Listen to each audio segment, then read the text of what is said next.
Stations ఎన్ని ఉన్నాయి హైదరాబాద్ లో? ఇంచుమించు ఒక 40 ఛార్జింగ్ స్టేషన్స్ హైదరాబాద్ లో.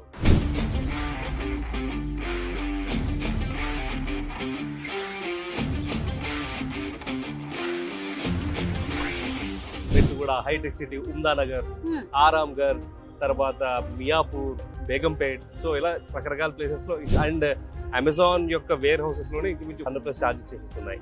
ఫ్లిప్కార్ట్ వేర్ హౌస్ లో ఉన్నాయి, బిగ్ బాస్కెట్ వేర్ హౌస్ లో ఉన్నాయి. ఎలక్ట్రిక్ వాహనాలు కొనాలంటే కూడా చాలా మంది భయపడుతున్నారు. సమ్మర్ ఎక్కువగా ఉన్నప్పుడు కూడా దాని ఎఫెక్ట్ అలాగే ఉందండి. ఆల్రెడీ బండే 1,20,000 కొన్నాను, మళ్ళీ అందులో 20-30,000 ఛార్జ్ అంటే తీసుకోవట్లేదు. అప్పుడు మేము ఏం చేసామంటే $100 అంటే 10,000 కంటే తక్కువ వ్యయంతో దీన్ని తయారు చేసి ఇది ఏం చేస్తున్నామంటే గవర్నమెంట్ తో, ఇన్ఫోసిస్ ఫౌండేషన్ తో, ఏషియా డెవలప్మెంట్ బ్యాంక్ ఇటువంటి సంస్థలు ఉంటాయి కదా, వాళ్ళతో మాట్లాడి వాళ్ళు స్పాన్సర్ చేసినప్పుడు సొంత కాళ్ళ మీద నిలబడాలి అనేటువంటి తపన ఉండే లేడీస్ ఉంటారు. కానీ వాళ్ళకి అరే మాకు ఇంగ్లీష్ రాదు, మేము చదువుకోలేదు, అట్లాంటి వాళ్ళకి ఏం చేస్తామంటే ఇది ఆ ఎస్టీడీ బూత్ బిజినెస్ లాగా ఇంటి బయట పెడుతున్నాం. పెట్టి కార్గో కస్టమర్స్, అగ్రిగేటర్స్ అందరూ నా కస్టమర్స్. ఏం చెప్తాం, అరే యాప్ లో ఇదిగో ఇంటి దగ్గర ఛార్జ్ ఉంది కనిపిస్తుంది. వాళ్ళు వెళ్తారు, సేమ్ స్కాన్ చేసుకుంటారు, పే చేసుకుంటారు, ఛార్జ్ చేసుకుంటారు. అందరికీ నమస్కారం, నేను Swaroopa Potlapalli. Welcome to Suman TV. Metro cities లో పొల్యూషన్ ఏ రేంజ్ లో ఉంటుందో మనందరికీ తెలిసిందే. దానికి తగినట్టుగానే ఇంకొక వైపు పెట్రోల్ అలాగే డీజిల్ ఛార్జెస్ కూడా పెరిగిపోతున్నాయి. వీటన్నిటికీ చెక్ పెట్టడానికి మన దేశంలో ఎలక్ట్రిక్ వాహనాల మార్కెట్ ఊపందుకుంటోంది. వాటికి తగినట్టుగానే ఛార్జింగ్ సెంటర్స్ కూడా పెరుగుతున్నాయి. ప్రస్తుతం నేను హైదరాబాద్ లోనే ఒక ఎలక్ట్రిక్ ఛార్జింగ్ స్టేషన్ దగ్గర ఉన్నాను. లోపలికి వెళ్ళి వాటి గురించి అనేక విషయాలు తెలుసుకుందాం రండి. ప్రస్తుతం నాతో పాటు Thunder Plus company CEO Rajiv YSR గారు ఉన్నారు. అసలు ఈ బిజినెస్ గురించి ఆయన అడిగి అనేక విషయాలు తెలుసుకుందాం. నమస్తే రాజీవ్ గారు. నమస్తే. నమస్తే. ముఖ్యంగా అసలు మీ థండర్ ప్లస్ కి సంబంధించి ఈ ఛార్జింగ్ స్టేషన్స్ ఎన్ని ఉన్నాయి హైదరాబాద్ లో? ఇవి ఇంచుమించు ఒక 40 ఛార్జింగ్ స్టేషన్స్ హైదరాబాద్ లో ఉన్నాయి. 40 థండర్ ప్లస్ ఛార్జింగ్ స్టేషన్స్. ఇక్కడ మెట్టుగూడ, హైటెక్ సిటీ, ఉమ్దానగర్, ఆరాంఘర్, తర్వాత మియాపూర్, ఇంకా బేగంపేట్, సో ఇలా రకరకాల ప్లేసెస్ లో. అండ్ అమెజాన్ యొక్క వేర్ హౌసెస్ లోనే ఇంచుమించు 400+ ఛార్జింగ్ స్టేషన్స్ ఉన్నాయి. ఫ్లిప్కార్ట్ వేర్ హౌస్ లో ఉన్నాయి, బిగ్ బాస్కెట్ వేర్ హౌస్ లో ఉన్నాయి. So and NMDC, national mineral development corporation, వాళ్ళ ఆఫీస్ లో ఉంది. సో ఇంచుమించు హైదరాబాద్ లోనే ఇంచుమించు 40 ఛార్జింగ్ హబ్స్ ఉన్నాయి. వాటన్నిటిలో కూడా డెఫినెట్లీ ఇదే పెద్దది. ఎలక్ట్రిక్ వెహికల్స్ వల్ల బెనిఫిట్స్ ఏంటో ఒక్కసారి మీ మాటల్లో తెలుసుకోవాలని ఉంది. ఆ బెనిఫిట్స్ కి వెళ్ళే ముందు చిన్న స్టాటిస్టిక్స్ చెప్తా. 2.5 పార్టికులేట్ మ్యాటర్, దానిని సాధారణంగా పొల్యూషన్ లెవెల్స్ లో మెజర్ చేస్తాం. వరల్డ్ హెల్త్ ఆర్గనైజేషన్ ప్రకారము ఉండవలసింది 10 మిల్లీగ్రామ్స్ పర్ క్యూబిక్ మీటర్. ఒక మీటర్ క్యూబ్ తీసుకున్నట్లయితే 10 మిల్లీగ్రామ్స్ మాత్రమే. ఢిల్లీ లాంటి నగరాల్లో ఎంత ఉంటుందో గెస్ చేయండి ఒకసారి. ఏదో ఒక నెంబర్ గెస్. బ్లైండ్ గెస్ కూడా కష్టమే. 170 మిల్లీగ్రామ్స్ పర్ క్యూబిక్ మీటర్. ఇప్పుడు అందుకనే ఢిల్లీలో మొన్న ఒక డాక్టర్ గారు చెప్పినటువంటి కన్ఫెషన్ ఏంటంటే, ఆయన చిన్నపిల్లల ఊపిరితిత్తుల మీద ఆపరేషన్ చేసే డాక్టర్, సీనియర్ పల్మనాలజిస్ట్. ఆయన కెమెరా ముందుకు వచ్చి ఎంత ఆవేదనగా చెప్పాడంటే, పసిపిల్లలకి నేను ఆపరేషన్ చేస్తున్నప్పుడు ఇంతకు ముందు వాళ్ళ లంగ్స్ పింకిష్ కలర్లో ఉండేవి, ఇప్పుడు వాళ్ళ లంగ్స్ మీద చిన్న చిన్న గ్రే కలర్ డాట్స్. అది సాధారణంగా చైన్ స్మోకర్స్, బాగా పొల్యూషన్కి ఎక్స్పోజ్ అయిన వాళ్ళ ఊపిరితిత్తులు అట్లా ఉంటుంది. అటువంటిది ఈ చిన్నపిల్లల దాంట్లో ఉండేటప్పటికీ ఆయన మనస్సు తట్టుకోలేకపోయింది. ఏం జరుగుతుంది దానికి ఎవరు కారణం? మనమే. వాళ్ళ చిన్నపిల్లలు ఏం చేస్తారు? స్మోక్ చేయరు, ఏం చేయరు. బట్ చుట్టూ మనం అంత పొల్యూషన్ పెట్టినప్పుడు వాళ్ళు ఎక్కడ బతుకుతారు? ఎందుకు ఈ పొల్యూషన్ వచ్చింది అంటే, డెఫినెట్లీ మనకి ఇండస్ట్రీస్ ఉన్నాయి, ట్రాన్స్పోర్టేషన్ ఉంది. All said and done, India is still A growing economy. Correct. ఈ టైంలో ఇండస్ట్రియలైజేషన్ తగ్గాలని, ప్రొడక్షన్ తగ్గించాలని మన మీద మనం ఇంపోజ్ చేసుకోలేం. కానీ మన చేతిలో ఉన్నది ఏంటి? Transportation sector. ఎందుకు అంటే 30% ఆఫ్ పొల్యూషన్, ఈ పొల్యూషన్లో 30% భాగము ఈ యొక్క రవాణా సంస్థ నుంచే వచ్చింది. ఇప్పుడు ఈ ట్రాన్స్పోర్టేషన్ సెక్టర్ని మనము నాన్ ఫాజిల్ ఫ్యూయల్కి షిఫ్ట్ చేసాం అనుకోండి, అంటే డీజిల్, పెట్రోల్ కాకుండా మిగతావి 2 రకాలుగా మనకి ఉపయోగపడుతుంది. ఒకటి ఏంటంటే పొల్యూషన్ లెవెల్స్ ఎట్లానో తగ్గుతాయి. రెండోది ఫాజిల్ ఫ్యూయల్స్, ఆయిల్ ఇంపోర్ట్స్ మీద మనం ఇంచుమించు $200 బిలియన్ సంవత్సరానికి స్పెండ్ చేస్తున్నాం. $200 బిలియన్. ఇలానే తీసుకుంటూ పోతే 2030 కల్లా $300 బిలియన్ స్పెండ్ చేయాల్సి వస్తుంది.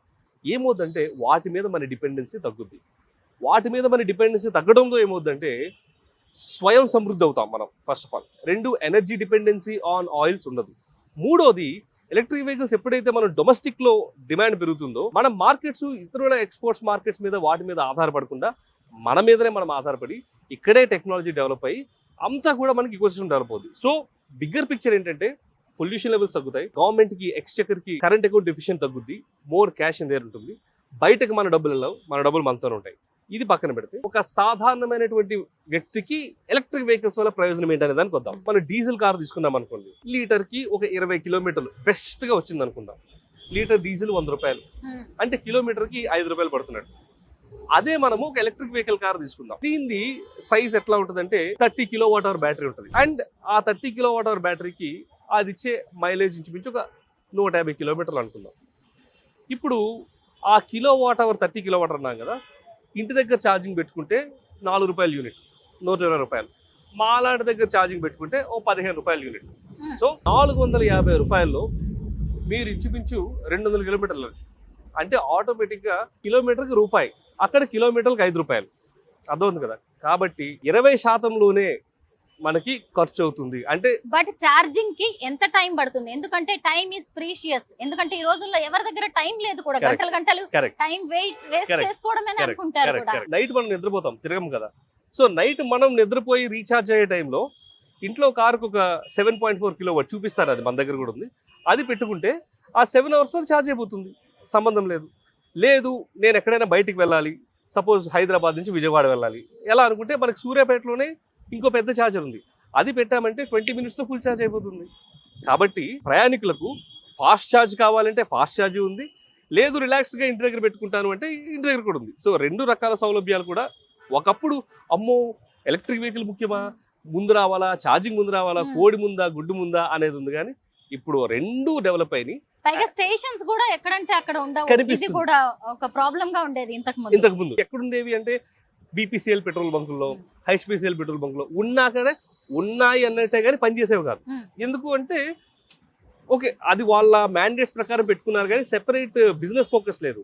కానీ ఇక్కడ మనం చూసినట్లయితే చక్కగా ఇది 24/7 ఉంటుంది. దీంతో పాటు ఎవరికైనా రిఫ్రెష్మెంట్స్ కావాలంటే లేడీస్తో, అది ఎలాంటి లేడీస్, ఎటువంటి స్కిల్ లేకపోయినా, ఎడ్యుకేషన్ లేకపోయినా, వాళ్ళతో చాయ్ పే ఛార్జ్, అంటే మీరు ఛార్జ్ చేసుకున్న టైంలో ఒక 2-3 కప్పులు ఛాయ్ తాగండి, లేకపోతే బిస్కెట్స్ తినండి అన్నట్టుగా అదొక ఉపాధి కల్పన జరుగుతుంది. అలా కేఎఫ్సి, మెక్డొనాల్డ్స్ వీటితో కూడా మాట్లాడడం జరుగుతుంది. వాళ్ళు కూడా వాళ్ళకి స్టాల్స్ పెడతాం అనుకుంటున్నారు. సో ముందు ఇది ఏమవుతుందంటే it becomes a centre of economic activity. Charging అనేది ఒకటి జరుగుతూనే, రెండోది ఎంటర్టైన్మెంట్ ఉంటుంది, ఫుడ్ ఉంటుంది, రిక్రియేషన్ ఉంటుంది. ఇన్ఫాక్ట్ ఇప్పుడు మనం చూసినట్లయితే ఇక్కడ డిజిటల్ బోర్డ్స్ కూడా ఉన్నాయి. సో ఎవరైనా కావాలంటే ఇక్కడ అడ్వర్టైజ్మెంట్ చేసుకోవచ్చు.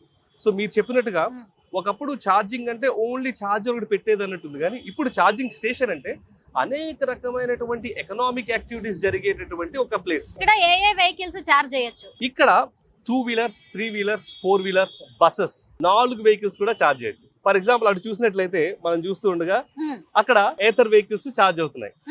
ఆ పక్కన చూసినట్లయితే 3 వీలర్స్ ఛార్జ్ అవుతాయి. ఆ చివర చూసినట్లయితే అక్కడ ఒక బస్ ఉంది, అక్కడ బస్సెస్ ఛార్జ్ అవుతూ ఉన్నాయి. ఇక్కడ చూసినట్లయితే కార్స్. ఒకసారి చూద్దాం అక్కడికి వెళ్ళి ఎలా ఛార్జింగ్ అవుతూ ఉంటుందో electric charging. Come please come. ఈ స్టేషన్ లో ఇంకో ప్రత్యేకత ఉంది. ఏంటి ఆ ప్రత్యేకత? మీరు అడిగారు ఏమేమి వెహికల్స్ ఇక్కడ ఛార్జ్ అవుతాయని. నేనన్నా 2 వీలర్స్ అవుతాయి, బస్సెస్ కూడా అవుతాయని. అంటే ఒకే ఛార్జర్ అన్నిటికీ అవుతుంది అంటే కాదు. కానీ దీని ప్రత్యేకత ఏంటంటే ఇప్పుడు ఆ పెద్ద యూనిట్ మీరు చూస్తున్నారు కదా, అది 240 kilowatt పవర్ మాడ్యూల్. ఆ బస్సు ఒక్కదాన్ని పెట్టామనుకోండి, 2 గంటలు పెట్టంగానే మొత్తం 240 kilowatt ఎనర్జీ వెళ్ళిపోతుంది. అలా కాకుండా 8 కార్లు పెట్టామనుకోండి, 240/8 అంటే ఒక్కొక్క గన్ను కూడా 30 యూనిట్స్ వస్తుంది. సో ఇది ఛార్జింగ్ చేసుకోవడం కూడా చాలా సులభం. రండి చెప్తాను. సాధారణంగా థండర్ ప్లస్ యాప్ అనేది ఉంటుంది. ఆ యాప్ చేసి ఇక్కడ స్కాన్ చేస్తాం. నేను ఇందాకటి నుంచి అదే అనుకుంటున్నాను, వెహికల్ అందరూ వస్తున్నారు, తీసుకొస్తున్నారు, ఇక్కడ ఛార్జింగ్ పెట్టుకుంటూ వెళ్ళిపోతున్నారు, బట్ ఎక్కడ మ్యాన్ పవర్ కనిపించట్లేదు ఏంటి అనుకున్నాను. నిజంగా మీ యొక్క అబ్జర్వేషన్ కి నా కుడోస్.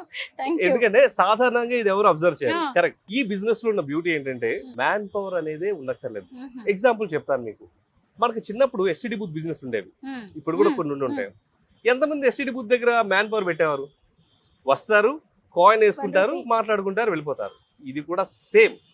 వస్తారు, స్కాన్ చేస్తారు, నాకు యూనిట్స్ కావాలా, టైం కావాలా, డబ్బులు కావాలా, 3 సెట్ చేసుకోవచ్చు. అరగంట కావాలనో, 10 యూనిట్లు కావాలనో, లేకపోతే 200 ఛార్జింగ్ కావాలనో. అది సెట్ చేయగానే దీన్ని CCS2 ప్రోటోకాల్ అంటారు. ఈ గన్నుని తీసుకుని సెట్ చేయగానే ఇలా తీసుకొని వచ్చి ఆ వెహికల్లో ఇన్సర్ట్ చేయడమే.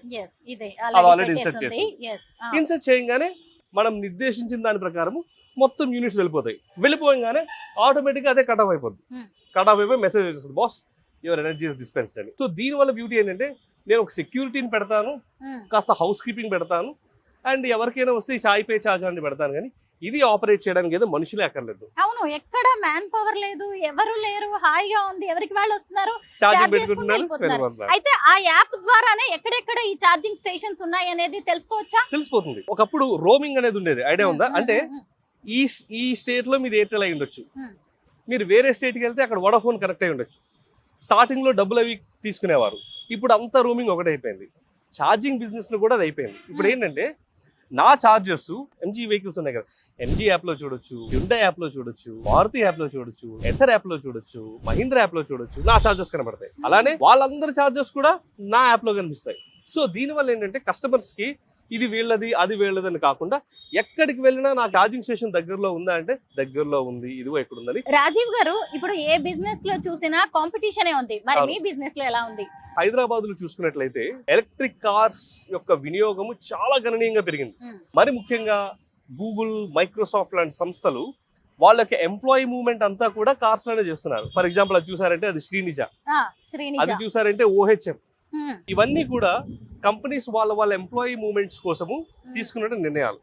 సో కార్స్ పెరిగినాయి అంటే అర్థం ఏంటి? ఛార్జెస్ కావాలి. ఎందుకంటే అందరూ కూడా ఇళ్ళ దగ్గర బయట పార్కింగ్ ఉంటుందని, దానికి కావాల్సినటువంటి లోడ్ ఉంటుందని మనం ఎక్స్పెక్ట్ చేయలేము. కాబట్టి ఈ ఛార్జింగ్ బిజినెస్ ప్రస్తుతానికి ఎంత చేసినా బిజినెస్ ఉంది. 700 గజాలు తీసుకుని ఇంచుమించు 2 కోట్లు ఇన్వెస్ట్ చేసాం. ఇది ఒకప్పుడు గుంతల లోపల మొక్కలు అవన్నీ భయంకరంగా ఉండేది. దాని అంతా ఎర్త్ ఫీలింగ్ చేసి, పేవర్ బ్లాక్స్ వేసి, పవర్ కనెక్షన్ తీసుకొని వచ్చి, ట్రాన్స్ఫార్మర్ సెపరేట్ పెట్టించి, ఇలా ఇదంతా ఎందుకు చేశామంటే డెఫినెట్లీ బిజినెస్ ఉంటుంది అనేటువంటి నమ్మకంతోనే బిజినెస్ ఉంది. మీరు చూస్తున్నారు ఎన్ని ఆల్రెడీ కొన్ని అవుతున్నాయి, కొన్ని లైన్ లో ఉన్నాయి. వీటితో పాటు అటు చూసినట్లయితే ఇవి ఫాస్ట్ ఛార్జర్స్ మనం అనుకున్నది. ఒకవేళ ఎవరైనా స్లో ఛార్జర్స్ పెట్టుకోవాలి అని అనుకుంటే ఆ స్లో ఛార్జర్స్ కూడా మనం ఇచ్చాం. అది కూడా ఎలా నేను మీకు చూపిస్తాను. కాస్ట్ లో డిఫరెన్స్ ఉంటుందా అండి? సో ప్రస్తుతానికైతే కాస్ట్ లో పెద్దగా డిఫరెన్సెస్ పెట్టలేదు మేడం. ఇది మహా అయితే ఓ 2 రూపాయలు తక్కువ ఉంటుంది, అదో 2 రూపాయలు ఎక్కువ ఉంటుంది, అంతేగాని అంతకు మించి పెట్టలేదు. ఎందుకంటే కస్టమర్స్ అంత కన్ఫ్యూజ్ చేయడం మాకు ఇష్టం లేదు. స్లో ఛార్జింగ్, నీకు టైం ఉంటే స్లో ఛార్జింగ్ పెట్టుకో, టైం లేదా ఫాస్ట్ ఛార్జింగ్ పెట్టుకో. ఫాస్ట్ ఛార్జింగ్ పెట్టారని నీకు బాధేమో, స్లో ఛార్జింగ్ పెట్టారని తక్కువగా తీసుకుని చేసేది లేదు. ఇది ఇందాక ఫర్ ఎగ్జాంపుల్ మనం చూసుకున్నట్లయితే ఎస్టీడీ బూత్ బిజినెస్ అన్నాం కదా, ఇదే. ఇది ఎంత కాస్ట్ ఉంటుందో గమనించండి. అట్లీస్ట్ ఒక గెస్ట్ చేయండి. ఇది 50,000. మీరు చెప్పిన దాంట్లో తప్పేం లేదు, ఎందుకంటే మార్కెట్ లో ఇలాంటి ప్రోడక్ట్ 25,000 నుంచి 30,000 వరకు ఉన్నాయి. కానీ నేను పర్సనల్ గా చేసిన అధ్యయనంలో నాకు గమనించేది ఏంటంటే చాలా మంది 2 వీలర్స్ యాక్సిడెంట్స్ అవుతున్నాయి ఛార్జింగ్ లో. గమనించారో లేదో, పాపం నిద్రపోతుండగా మంటలు రావడం, ఫ్యామిలీస్ నెక్స్ట్ క్వశ్చన్ అదేనండి. ఎందుకంటే ఎలక్ట్రిక్ వాహనాలు కొనాలంటే కూడా చాలా మంది భయపడుతున్నారు. సమ్మర్ ఎక్కువగా ఉన్నప్పుడు కూడా దాని ఎఫెక్ట్ అలాగే ఉంది. సో ఇప్పుడు ఈ రెండింటికి కలిపి ఒకటే ఆన్సర్ ఇస్తాను. సాధారణంగా ఎలక్ట్రిక్ వెహికల్స్ కొంటారు, కానీ ఛార్జర్స్ కొట్టేటప్పటికి మనం కొంచెం ఎంత కాదన్నా వాల్యూ కాన్షియస్ కదా, అమ్మో మళ్ళీ ఛార్జర్కి నేను డబ్బులు పెట్టాలని. ఇది వేరే ప్లగ్, కానీ ఇటువంటిదే మనం ఏసీస్ కి, రిఫ్రిజిరేటర్ ఉంటాయి చూసారా, ఆ ప్లగ్లకి ఛార్జింగ్ పెట్టేస్తారు. పెట్టడం వల్ల ఏమవుతుంటే వైర్స్ బర్న్ అయిపోవడము, లోపల షార్ట్ సర్క్యూట్ అవ్వడము, ఆ రకంగా అవ్వడం.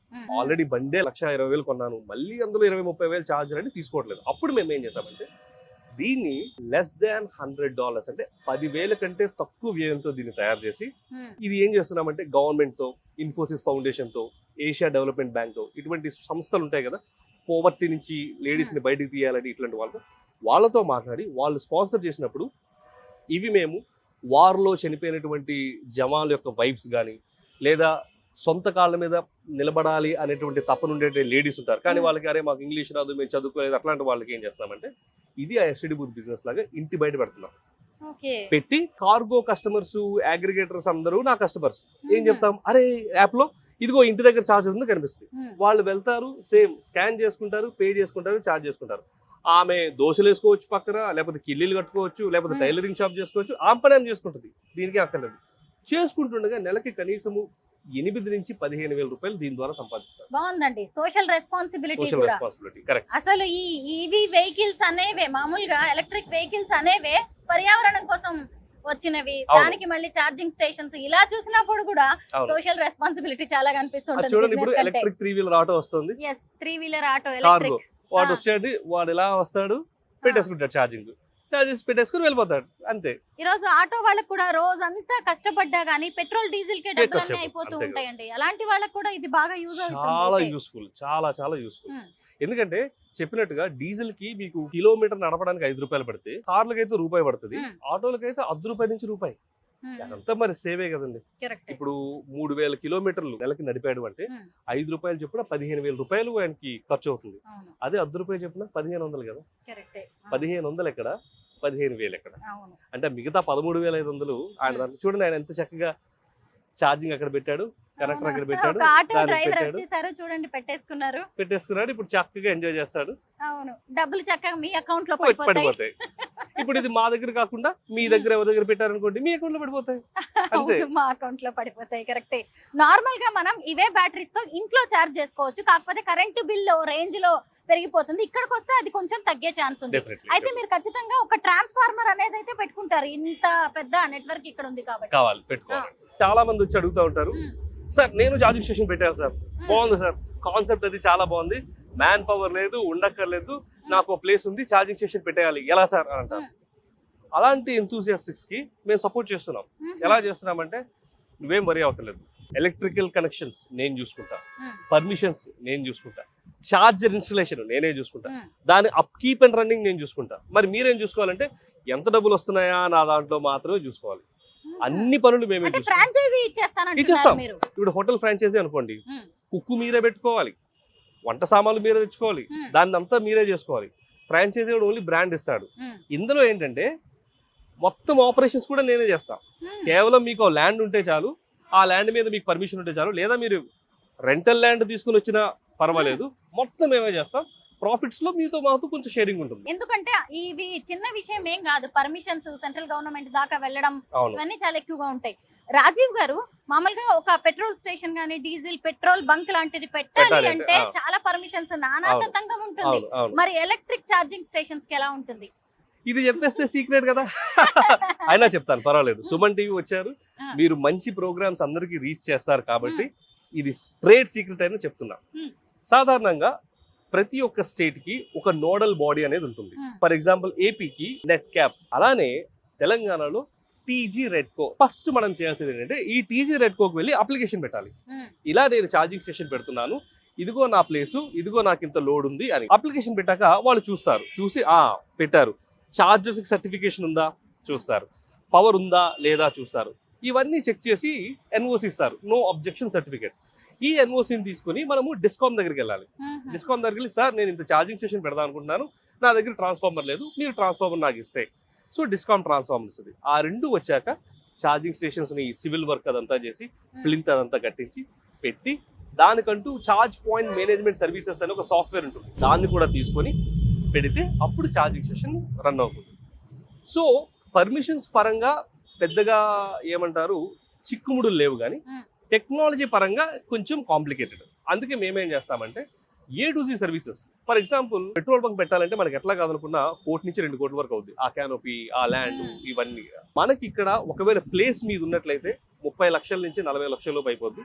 ఒకవేళ ప్లేస్ మీద లేదు పెట్టుకోవాలనుకుంటే 50-60 లక్షల్లో ఇలాంటి పెద్ద ఛార్జింగ్ స్టేషన్, అంటే ఇది కొంచెం పెద్దదిలేండి, ఒక 60 కిలోవాట్ 120 కిలోవాట్ ఛార్జింగ్ స్టేషన్ ఒక 50-60 lakhs లో మీరు ఈజీగా పెట్టగలరు. పెడితే రిటర్న్స్ ఎలా ఉంటాయి కూడా నేను చెప్తాను. ఇప్పుడు సాధారణంగా మీ దగ్గర 30 లక్షలు ఉన్నాయండి, మీరు ఏం ఆలోచిస్తారు, ఇది FD చేసుకుంటాను అనుకుంటారు. కానీ FD ఎందుకు చేసుకోరు? ఎందుకంటే FDలో వచ్చేది 6 to 8%. వడ్డీలకి తిప్పేస్తారు చాలా మంది. అప్పుడు అది ఎందుకు వాడు ఇస్తాడో ఎవడో తెలియదు. రెండోది ఏం చేస్తారు, లేదు మ్యూచువల్ ఫండ్స్ అంటారు. మంచిదే మ్యూచువల్ ఫండ్స్, కాకపోతే అక్కడ వచ్చేది కూడా 10 to 12%. మూడో ఆప్షన్ ఏంటి, లేదు నేను షేర్స్ లో పెడతారంటారు.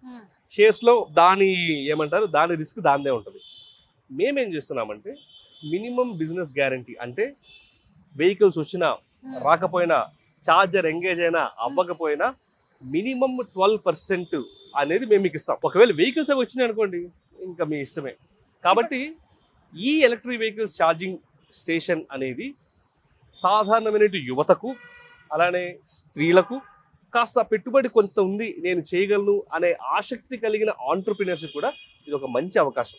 ఎస్, నాకు కూడా అదే అనిపిస్తుంది. ఇప్పుడు అన్ని హైబ్రిడ్ వెహికల్స్ వస్తున్నాయి. ఆ. ఒకవైపు పెట్రోల్, ఇంకొక వైపు Electric, ఎలక్ట్రిక్, అవును. రెండు విధాలుగా వాడుకోవచ్చు. అవును. నాకు ఇది చాలా నచ్చిందండి, చాయ్ పే చార్జ్ అనే మీ కాన్సెప్ట్. అవును పైగా ఇక్కడ మహిళలకి మీరు ఇచ్చిన ప్రాధాన్యం కూడా నాకు కనిపించింది. క్యాప్షన్ ఎంత బాగుందో, అవును మే గాడి చలాਉਂగి ఘర్ చలాਉਂగి. అవును అంటే ఇక్కడికి వచ్చేసి చాయ్ లాంటిది పెట్టేసుకొని ఎవరైనా లేడీస్ చాయ్ బండి స్టాల్ లాగా అవును చక్కగా ఒక వైపు బిజినెస్ అవుతుంది, ఇంకొక వైపు ఇక్కడ ఇవన్నీ కూడా చూసుకుంటూ అవును, ఉండొచ్చు చక్కగా. అవును, ఎక్కువ టైం కూడా పట్టదు, కరెక్ట్ కరెక్ట్ హాయిగా ఇంట్లో తెలిసిన పనే కాబట్టి Correct. చుట్టుపక్కల వాళ్ళు వచ్చేసి. కరెక్ట్. బాగుందండి రాజీవ్ గారు, మీ మొత్తానికి మాటలుగా మీ సక్సెస్ సీక్రెట్ కూడా మాకు చెప్పారు. Thank you so much. Thank you so much. I must appreciate this. ఎందుకంటే ఎక్కడో ఏదో ఇంటర్వ్యూ చూసి ఇది అందరికీ తెలియాలి, ఒక మంచి ఉపాధి కల్పించే ఆలోచన. అండ్ ఎలక్ట్రిక్ వెహికల్స్ అనే టెక్నాలజీ సాధారణంగా మీలాంటి మీడియా మాట్లాడితే గానీ ప్రజలకు అవగాహన కలగదు. అవునండి, మీడియా ఏం చేస్తారు సాధారణంగా, అమ్మో అది కాలిపోయింది, అమ్మో ఇది పేలిపోయింది అంటారు. కానీ దాని వెనక అవును. ఇంకా మంచి ఆపర్చునిటీస్ అనేది Hmm. నిజంగా ఆ ప్రకారంగా సుమన్ టీవీకి స్పెషల్ థ్యాంక్స్. సుమన్ టీవీ నుంచి మీరు ఇనిషియేటివ్ తీసుకుని వచ్చారు కాబట్టి మీకు కూడా special thanks. Thank you so much అండి. Thank you. Thank you so much.